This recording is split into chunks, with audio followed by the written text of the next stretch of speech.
Bonjour bien-aimés dans les Seigneurs, que Dieu vous bénisse, vous qui êtes nombreux à ces rendez-vous que nous vous avons fixés par la grâce de Dieu.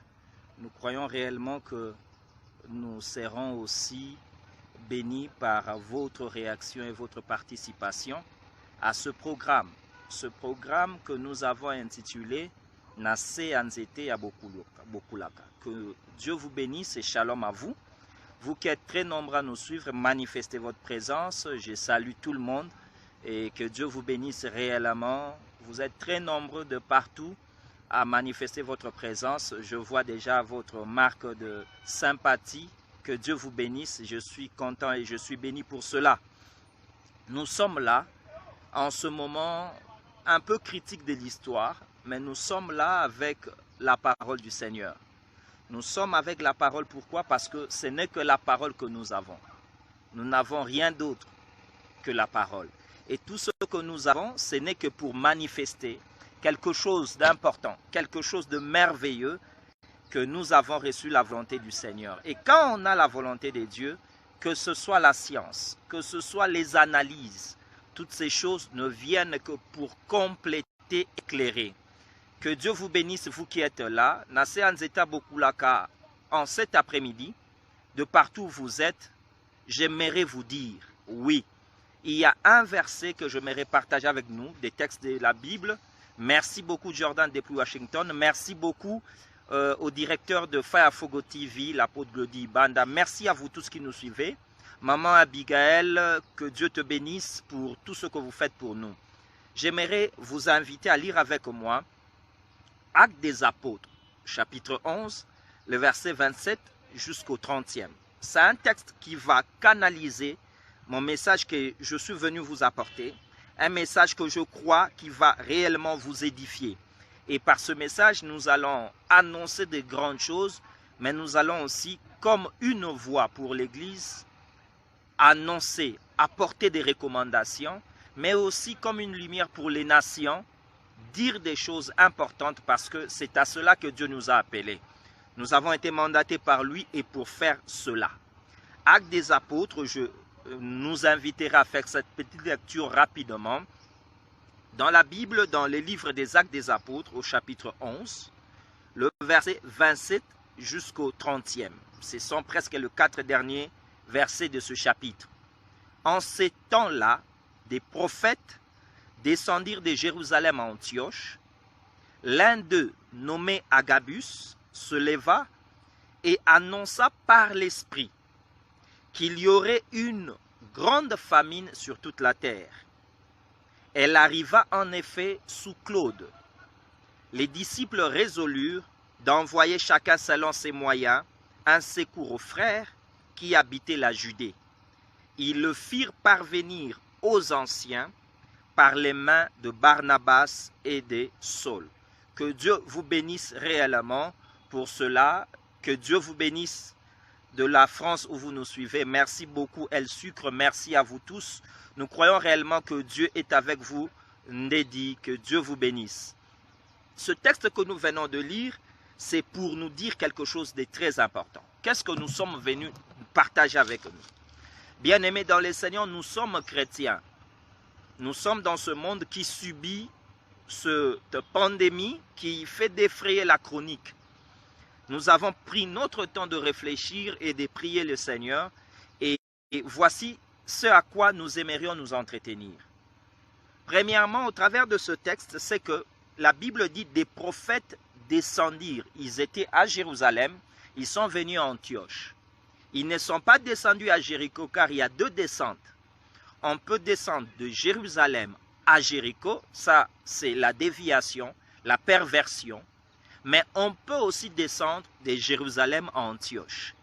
Antioche, c'est une assemblée très importante dans l'histoire de l'Église parce que c'est là où pour la première fois on a appelé les disciples de chrétiens. C'est que c'était une assemblée qui vibrait la vie, qui manifestait la vie du Seigneur.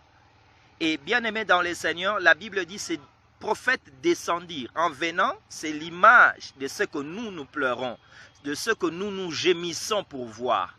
Nous voulons voir les prophètes descendre avec un message céleste. Nous voulons voir des prophètes venir avec l'ainsi dit le Seigneur. Oui, Dieu parle. Bien-aimés dans le Seigneur, Dieu parle.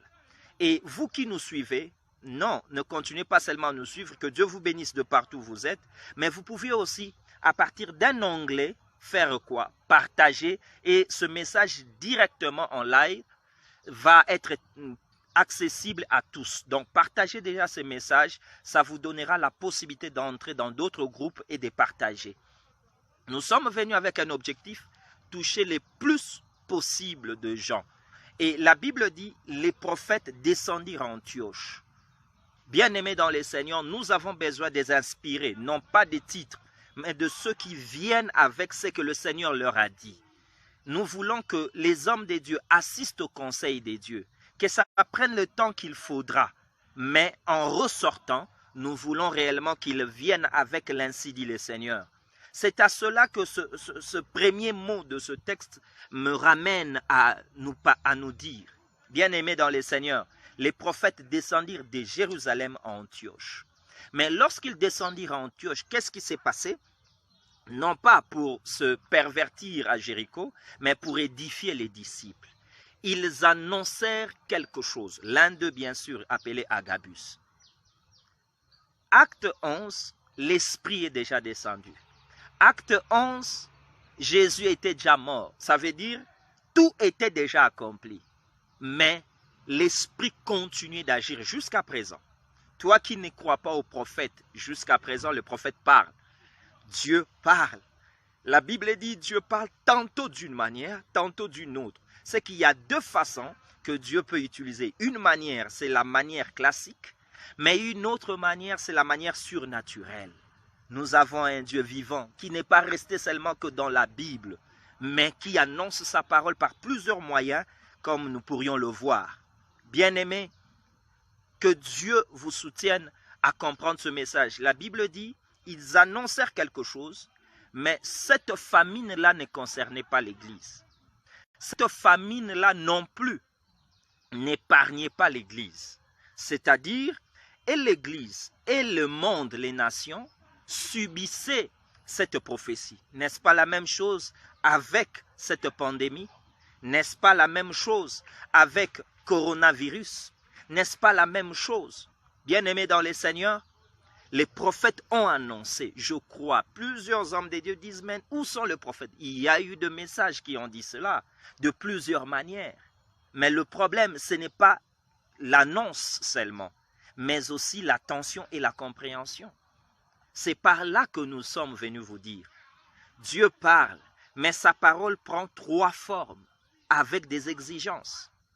La première forme de la parole, c'est la Bible. La prophétie par excellence. Et là, j'aimerais décrier les enfants des dieux qui ne font que s'appesantir sur Nostradamus, sur un tel devin, sur une telle analyse d'un homme publié rapport de CIA. Non, avant ces écrits, avant ces analyses, avant ces prédictions, il y avait la parole. Donnez l'honneur qui est dû à la parole. La Bible me dit dans la loi, quand vous voyez un ancien, les cheveux blancs, vous vous mettrez dehors bout pour honorer. Honorons la parole. Parce que c'est la parole de celui qui est l'ancien des jours. Nostradamus est venu après Jésus. Le rapport de CIA qui n'a même pas un siècle vient après Jésus. Le devin américain, il vient après Jésus. Ne déshonorez pas mon Seigneur. C'est lui qui a dit la vérité. Et c'est à lui que revient la chandelle de cette gloire-là.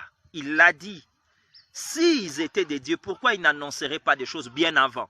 Notre Seigneur a annoncé. Donc nous avons, la parole vient d'abord par la première forme. Cette forme, c'est la Bible. Mais cette Bible a une exigence, c'est laquelle? C'est qu'elle doit être interprétée. Une Bible non interprétée ne produira pas la vie. Oh oui, bien-aimé dans les Seigneurs, j'aimerais dire à quelqu'un, la Bible doit être interprétée. Ne prenez pas la Bible comme ça, la lettre est tue. Donc Dieu parle par la Bible, la prophétie par excellence, c'est la Bible. Mais elle exige d'être interprétée. La deuxième forme de la parole, c'est la prophétie. une annonce sous la poussée de l'esprit. Et cette annonce sous la poussée de l'esprit exige, la Bible exige l'interprétation, mais cette poussée exige l'inspiration. Il ne suffit pas de se lever et de déclarer « ainsi dit le Seigneur », mais il faut que cela soit réellement « ainsi dit le Seigneur », c'est-à-dire l'origine soit divine. Et à cause de cela, nous désirons les prophéties, mais posons-nous la question, avons-nous la certitude de l'authenticité de l'inspiration? La Bible, la prophétie, ce sont des moyens par lesquels Dieu nous parle. Mais chaque moyen a son exigence. Nous avons l'interprétation pour la Bible, nous avons aussi, bien-aimés dans le Seigneur, l'inspiration pour la prophétie. Mais il y a un troisième moyen par lequel Dieu nous parle. Ce sont les circonstances. Ça, j'aime pourquoi. Bien-aimés dans le Seigneur, il n'y a pas que dans la Bible qu'il y a la parole de Dieu. La Bible contient la parole de Dieu et la parole de Dieu, mais la parole de Dieu qui permet de vérifier les autres paroles. Au travers des événements, Dieu parle. Au travers des circonstances, Dieu parle. Mais nous avons le roseau, l'Urim et Thummim, qui est la parole pour vérifier cela. C'est pourquoi, bien-aimés dans le Seigneur, ces prophètes en descendant ont annoncé quelque chose. Et je suis sûr que l'Église avait certifié ce message. On ne dit pas amen à une prophétie, on attend l'accomplissement. Il faut développer pour les discernements. Il faut nous exhorter à ne pas être naïfs dans les choses qui se racontent, mais à développer le discernement. Nous avons la Bible, les prophéties, mais nous avons les circonstances. Et les circonstances exigent quoi? Que nous puissions discerner. Jésus l'a dit dans la Bible.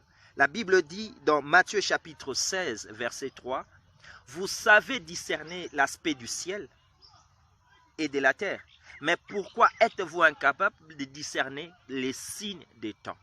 C'est que ce que nous voyons sont des signes, mais qui doivent être discernés pour en soutirer le message important, pour en soutirer ce qui est pour nous profitable, ce qui est pour nous bénéfique. Bien-aimés dans le Seigneur, j'aimerais nous dire que dans ce texte, les prophètes étaient venus et ils ont annoncé. Mais, une phrase importante me vient, mais la prophétie seule. N'avons-nous pas entendu les gens qui proclamaient des choses? Oui, c'est bien, mais la prophétie, même toi chrétien, dit on m'a dit ceci, on a prophétisé pour moi. La prophétie seule ne suffit pas. Il y a une chose qu'il faut adjoindre à la prophétie. C'est ce que moi je suis venu pour partager avec nous. Ta part de responsabilité. Bien-aimé dans le Seigneur, à part la prophétie, l'homme a sa part. Bien-aimé dans le Seigneur, à part ce que Dieu dit, il parle, mais sa main, c'est toi et moi. Il n'est pas puissant qu'en parole, il est puissant en parole et en acte. Ça veut dire quand il annonce de grandes choses, il doit le faire. Mais il le fera comment? Si toi et moi, nous ne nous comprenons pas comme ses instruments. Rien ne peut se faire sans toi. Dieu n'agira pas, n'amènera pas très loin ta destinée sans ta propre collaboration. Église du Seigneur, que faisons-nous face à ce que nous savons, face à ce que nous avons vu, face à ce que nous avons compris? C'est pourquoi j'aimerais nous inviter à comprendre cela. Quelqu'un me dira, non, mais quand Dieu dit, il accomplit. Oui, il a dit. Je te donne deux exemples. Le premier, Dieu dit aux enfants d'Israël, je vous ferai sortir de l'Égypte pour vous donner, les pays où coule le lait et le miel. Mais lorsqu'ils arrivent à la frontière, il dit à Moïse, vous avez assez demeurer sur cette montagne. C'était dans un temps de reproche.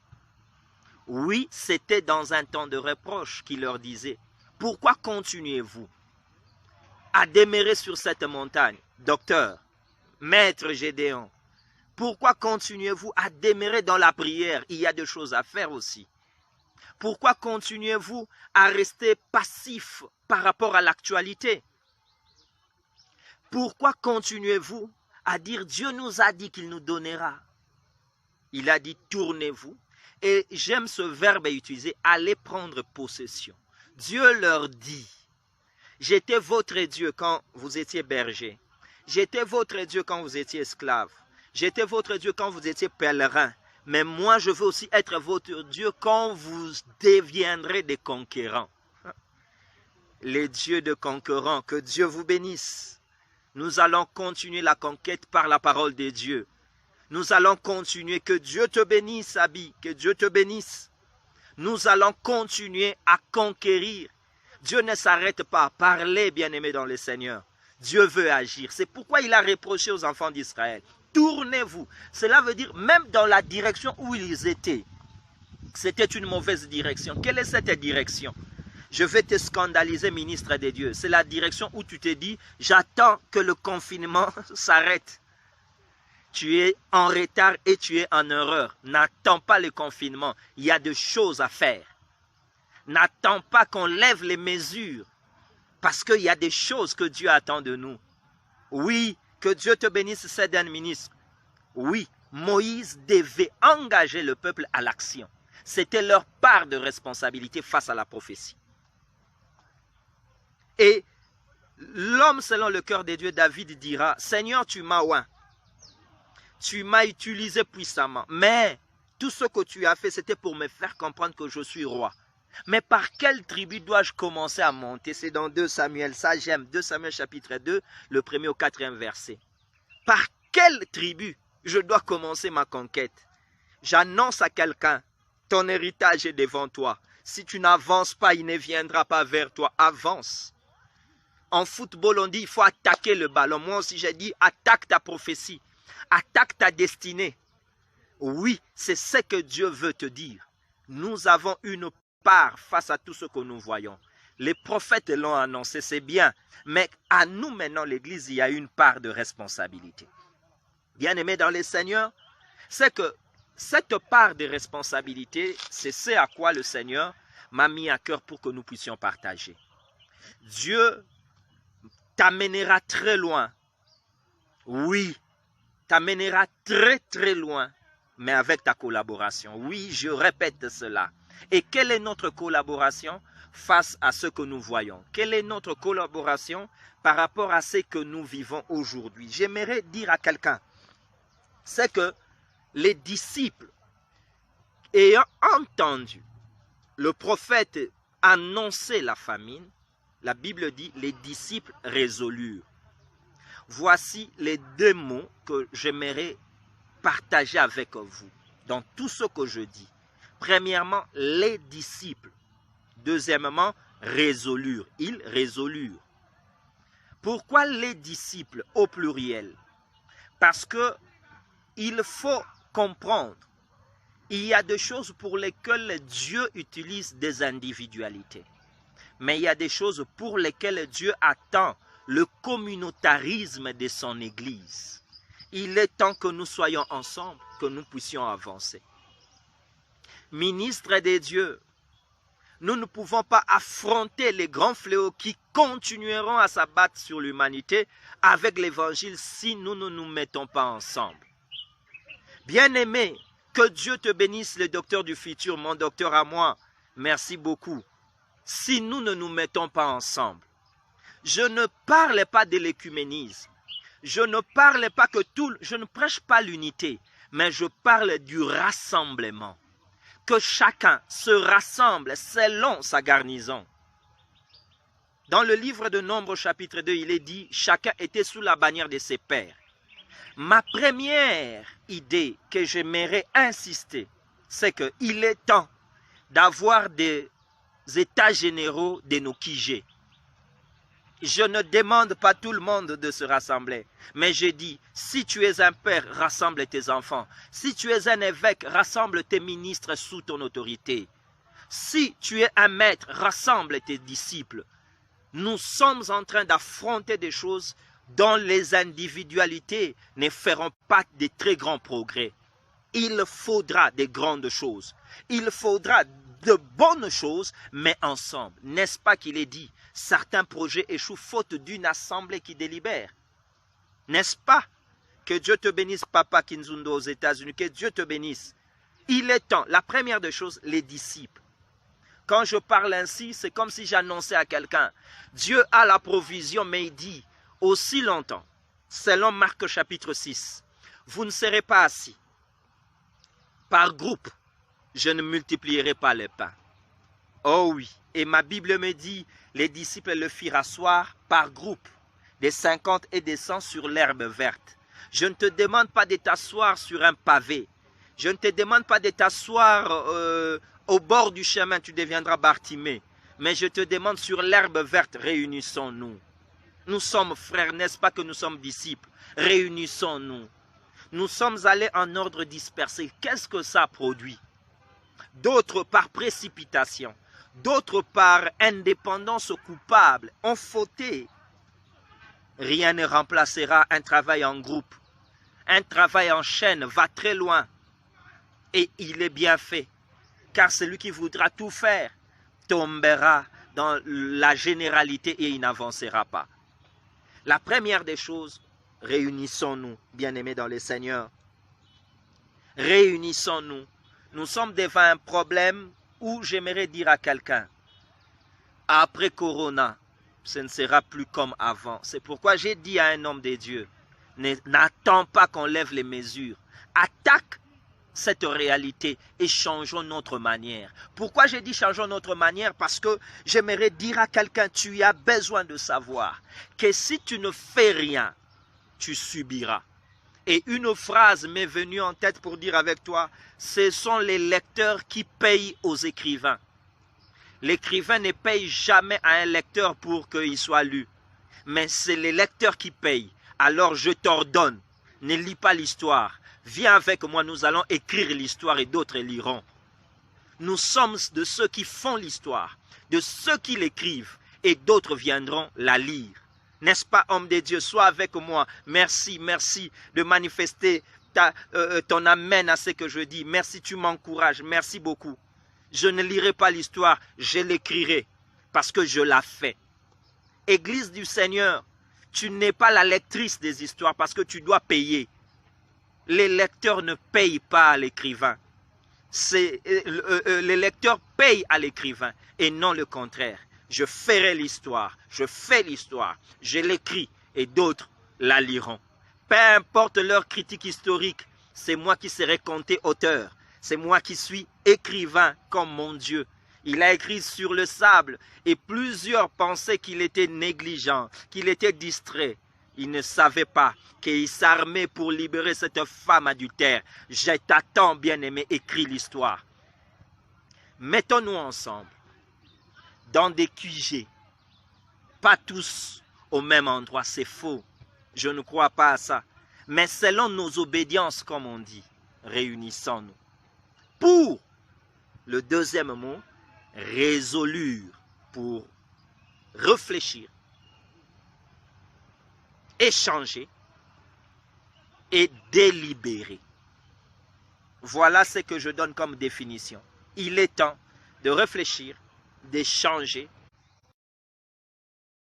Même s'il y a des incompréhensions, nous sommes frères, nous devrions nous mettre ensemble. Vous nous excuserez peut-être s'il y a eu coupure chez vous, c'est un problème de connexion. Mais nous continuons ce message. La Bible dit, oui, il est résolu. Nous nous mettons ensemble, nous réfléchissons, nous échangeons. Il n'y a pas de droit d'auteur dans la révélation. L'égoïsme ne paye pas. Ce que tu gardes t'empêche de compléter ce que tu as là. Échangeons et après, délibérons. La Bible dit les disciples délibérèrent. Oh oui, j'aime ça. Et la délibération. Ministre, attends-moi. Tu n'as pas à subir le corona, mais tu as à t'adapter par rapport à corona.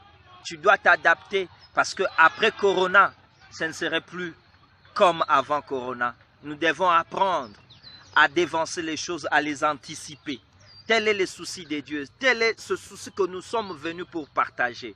Et pour appuyer cela, ensemble avec moi, considérons Joseph. le ministère de Joseph, l'exploit de Joseph a eu deux paires de manches. Premièrement, il a révélé les songes de Pharaon. C'était bien. Comprendre ce que Dieu voulait dire. Il y aura cette année d'abondance, après il y aura cette année de famine. Plus cruelle, c'est bien. C'est la même chose avec Agabus. Mais Joseph n'est pas devenu gouverneur par la révélation. Joseph n'est pas devenu gouverneur en expliquant seulement le songe. La deuxième des choses importantes, c'est qu'on lui a posé la question, que devons-nous maintenant faire? J'ai dit à quelqu'un, que devons-nous faire maintenant? Puisque nous sommes en face de réalité, où il y a le confinement. Il y aura encore beaucoup d'autres mesures qui seront prises sur le plan politique après le corona. Il y aura encore beaucoup plus de restrictions. Mais que devons-nous faire? Et ça, ce n'était pas une prophétie. Ça, ce n'était pas quelque chose qui devait venir parce qu'on a fermé les yeux, qu'on a prié. Il lui fallait maintenant l'intelligence supérieure. C'est pourquoi nous continuons à dire il est temps de nous engager dans le combat des intelligences. Nous sommes dans le moment du combat des intelligences.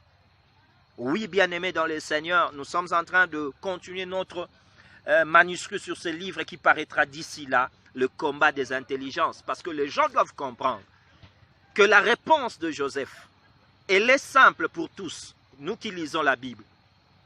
Joseph a dit, il faut faire des amas de 20%. Ça veut dire 1/5 pendant les 7 années d'abondance. Et après, nous allons survivre. Mais ce que Joseph disait, n'est-ce pas ce que Moïse a écrit? Parce que Moïse a écrit ceci dans le livre de Lévitique, que pour acheter quelque chose, il faut y ajouter 1/5. Donc, le 20% de chaque année, racheter une année, cette année d'abondance. Les 1/5 de ces 7 années d'abondance avaient racheté les 7 années de la disette. Et ça, c'est l'intelligence, c'est la doctrine révélée. Oui, il y a de ceux qui annoncent, mais on peut avoir aussi de ceux qui révèlent, de ceux qui comprennent, de ceux qui ont l'intelligence. C'est cette complémentarité qui nous fera avancer. C'est à cette complémentarité que j'en appelle aux états généraux de nos quartiers généraux. Réunissons-nous, réfléchissons par rapport à votre communauté. Comment vous ferez face au nouveau temps qui s'ouvre maintenant? Sur le plan spirituel, sur le plan politique, sur le plan humain, sur le plan social. Comme nous l'avons dit dans nos précédentes émissions sur notre chaîne FOD TV ou sur notre chaîne partenaire Fayafogo TV, que le corona est venu révéler 3 crises. La crise épiscopale, la crise prophétique, mais aussi la crise sociale. Mais une crise ne peut pas rester crise. Il faut que cela nous pousse à réfléchir. Car le problème a pour ministère en nous de créer ce qu'on appelle le brainstorming, la tempête des cerveaux, afin qu'on puisse développer une autre intelligence et avancer. Bien-aimés dans le Seigneur, j'aimerais dire à quelqu'un, il est temps de comprendre. Dieu a sa part d'annoncer. Mais avec Dieu, nous les hommes, nous l'Église, nous avons notre part. C'est de travailler par rapport à cette intelligence afin d'avancer. Nassan Zeta Bokulaka, c'est pour te dire une intelligence. Que si tu n'as pas de plan, sache-le que tu es un élément victime dans le plan de l'autre. J'aimerais nous inviter, Église, à être ensemble comme disciples, en groupe bien sûr, mais aussi à avoir des résolutions. La résolution, c'est le fruit de la réflexion, de l'échange et de la délibération. Voilà ce que je suis venu nous dire. Mais j'aimerais, comme nous l'avons dit, cette tranche d'émission, Nasséan Zeta Bokulaka, c'est pour te dire aussi une voix pour l'Église, mais une lumière pour la nation. J'aimerais maintenant m'adresser à nous Congolais de partout où nous sommes. J'aimerais m'adresser à tout Congolais, peu importe ta parcelle d'autorité que tu exerces. J'aimerais te dire, une sagesse dit ceci, chez les Mongos, que les hommes regardent le singe, mais le singe regarde l'arbre. là où il doit monter. Baengelaka kema, kema engela est fait. Je suis en train de te dire, tu rêves, Congolais. Sache qu'on te regarde, tu es comme un gibier. Alors toi aussi regarde où tu pourras t'en sortir. Ne soyons pas à la traîne, Congolais. Ne soyons pas victimes de ces choses. L'Église déjà, nous ne le serons jamais au nom de Jésus. Mais le Congo aussi ne peut être la victime. C'est ainsi que nous prions pour le leadership de ce pays, mais nous apportons aussi notre part de contribution. J'aimerais apporter un seul élément à mon pays, à ceux qui dirigent mon pays. Quel est cet élément? De toutes les mesures prises dans le monde entier à cause du corona, une seule me paraît importante et stratégique. C'est la fermeture des frontières. C'est qu'une frontière, c'est une voie par laquelle on peut importer la maladie. Je ne crois pas. Un seul pays a fermé ses frontières par peur que les malades sortent. Non. Tous les pays ont fermé les frontières pour empêcher la maladie d'entrer. C'est qu'une frontière, c'est une voie d'accès qui peut faire entrer les mauvaises choses, mais qui peut faire sortir des bonnes choses. Comme notre diaspora, nous avons fait sortir les intellectuels, les savants, les hommes de Dieu, les grands commerçants. Ils sont partis à cause de la destruction du tissu économique et peut-être de certaines crises de liberté. Mais n'oubliez pas, par le discernement et la révélation, remarquez très bien, nous sommes le 4e pays au monde avec le plus grand nombre de frontières. Premièrement, en ex-aequo, il y a la Russie et la Chine. 14 frontières. Nous avons le Brésil, 10 frontières. Et nous avons mon pays, la République démocratique du Congo, avec 9 frontières. Comment la Russie et la Chine aujourd'hui dominent? La Russie tient tête à plusieurs troïkas du monde. La Chine domine et impose sa loi sur le plan commercial.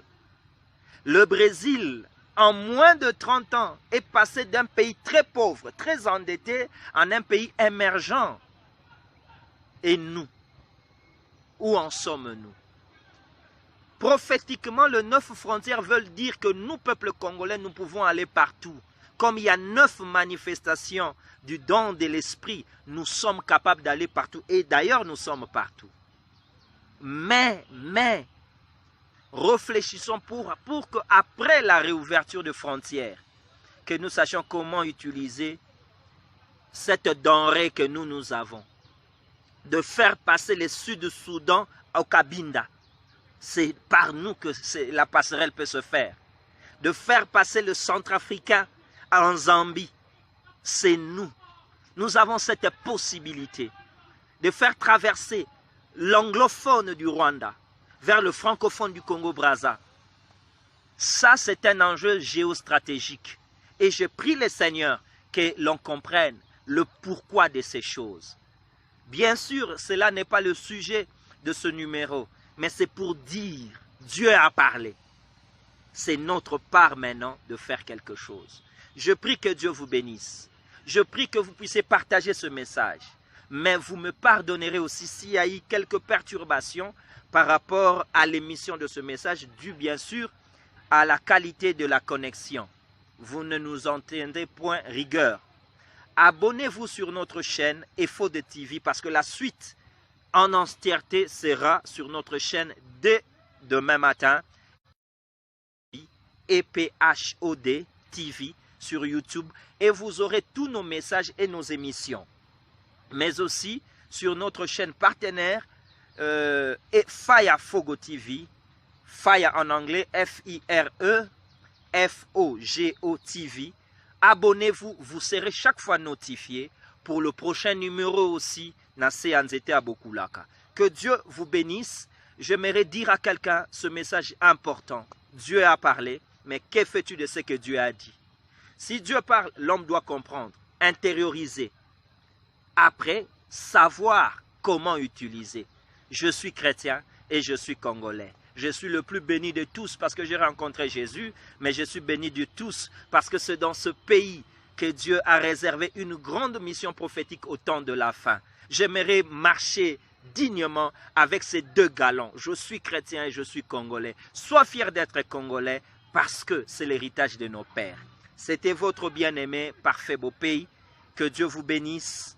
Abonnez-vous sur notre chaîne et nous reviendrons la semaine prochaine Nassan Zeta Bokulaka pour partager encore une exhortation prophétique. Disciples, réunissons-nous, réfléchissons, échangeons, délibérons et après nous allons apporter nos résolutions car après Corona, beaucoup de choses changeront. Heureux ceux qui vont anticiper parce que nous avons l'Esprit du Seigneur. Que Dieu vous bénisse, chers apôtres, chers prophètes, évangélistes, pasteurs et docteurs bien-aimés dans les Seigneurs, de partout où vous nous avez suivis. Nous sommes très contents d'avoir fait ce direct avec vous. Merci beaucoup. À la prochaine. Bye bye.